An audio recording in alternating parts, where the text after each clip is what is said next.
Ito pa yung isang late hatch na medyo may edad na pero first time niyang makawala.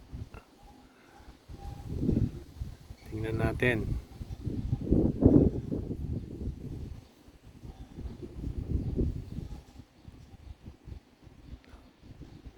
Hindi na siguro aalis yan. Sana.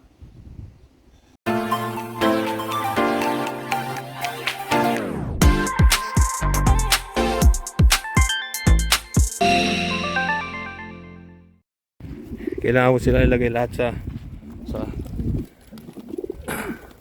training box kasi meron ako mga bagong breeder doon. Hindi pwedeng makawala. So, hinuli ko muna sila. So, ayan na. Let's go.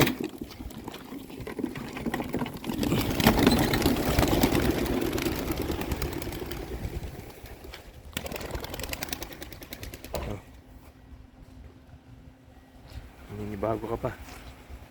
Bago pa yung isa. Bago pa rin tong isa. Yan yung mga late hatch. Yan. So, ganda naman sila. Yung iba yung mga late hatch nalilito pa yan. Pero yung mga late hatch na training ko na yan ng up to 40 kilometers. So, mga 10 degrees Celsius ngayon. So, yan na iba. Kahit yung mga may itlog, pinakawalan ko rin. May ano naman yun eh. Mga dummy eggs. Hiwa-hiwalay pa. Hiwa-hiwalay pa yung lipad nila. Ganyan talaga pag unang pakawala sa matapos ng lockdown.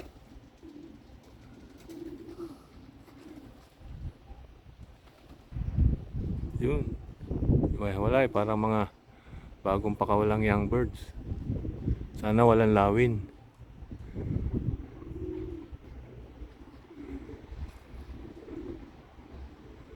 After 1 week, few days yan, sabay-sabay na yan.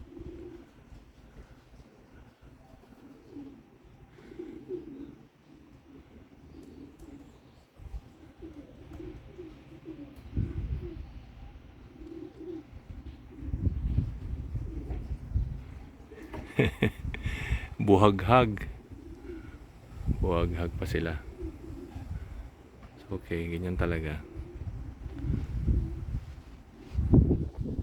Ayun, oh. Nagkalat sa langit.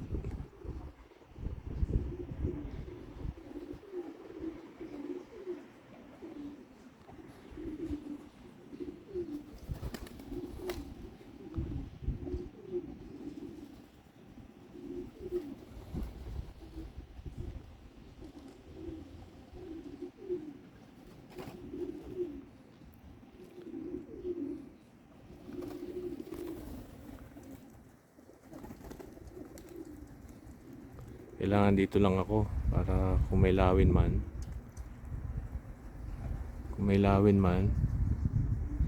at least taboy natin ng konti.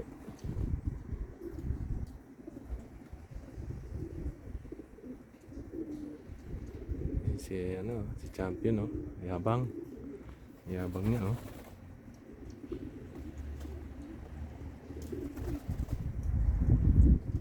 Pero gusto ko magsipasok na sila kaagad.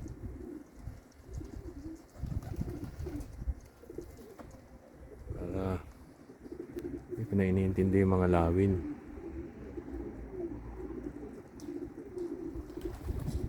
Yan, konting lipad lang. First day eh. Ano ba? Yan yung iba. Si puti, si Grisel, yabang.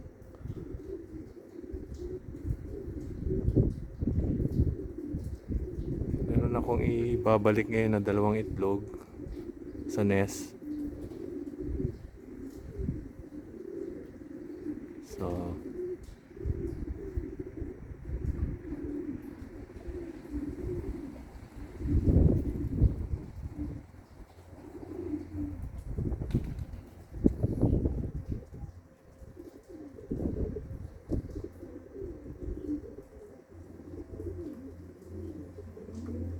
yun, iba, nilipad pa iba. Yan si white flight.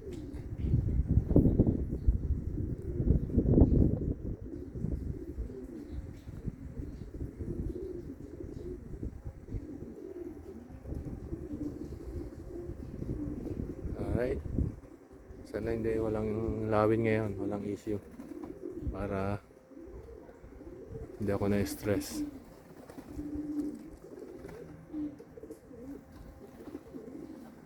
Ano pa yung mga kaso-kasuhan niya mga yan eh.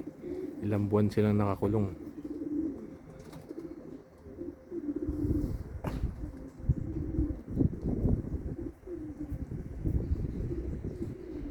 Okay. Ayan po, bigla namang umulan. Ay siya. Ayan, ligo na sila. Biglang umulan.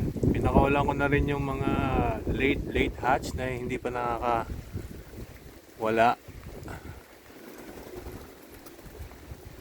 Yun, isa na yun dun oh. Late hatch na yun. Hindi pa nakakawala yung first time niya ever. At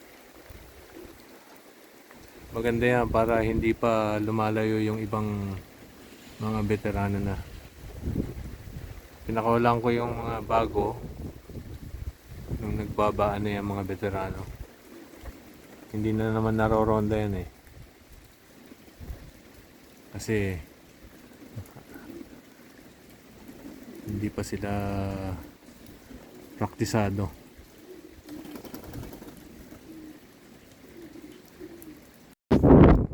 Okay, alam po sila, tumigil na yung ulan. Meron yung nagliparan ulit sila kanina. Tapos yung isang late hatch na young birds lumipad, ang lakas na ng lipad. Pumunta banda roon. Hindi pa bumabalik. So, yun ang hirap minsan sa young birds. Masyado na malakas yung pakpak.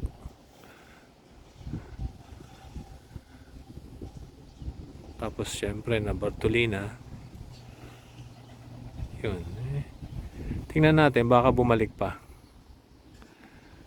Yan ang ano natin ngayong araw na to so far.